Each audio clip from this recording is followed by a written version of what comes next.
For today's video, magluluto tayo ng sinigang na liempo. Ayan, niready ko na yung mga gulay.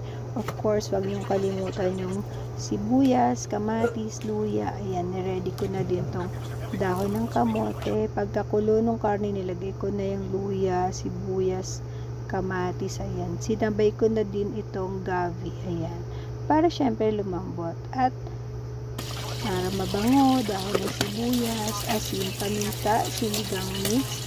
Hinayaan kong lumambot yung karne. Saka ko nilagyan ng tofu. Ayan. Diba? Pampadagdag din kasi yan.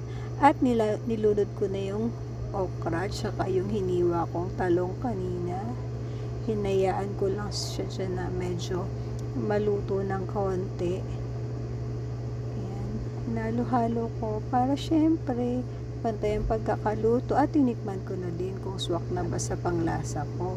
Tapos na medyo okay na siya, luto na ng konti, saka ko ilalahok tong dahon ng kamote. Ayan, favorite ko to sa sinigang, yung dahon ng kamote kesa sa kangkong.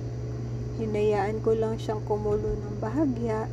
Tapos na medyo luto na, pinatay ko na yung apoy, tapos yung init na lang ang pinaluto ko dyan sa dahon ng kangkong. Ay, kamote pala. O yan, ready ko na yan ha. Tapos, syempre, paghahanda na natin yung ating kanin para kakain na tayo. Diba? Solve na ang ating tanghalian. Let's eat!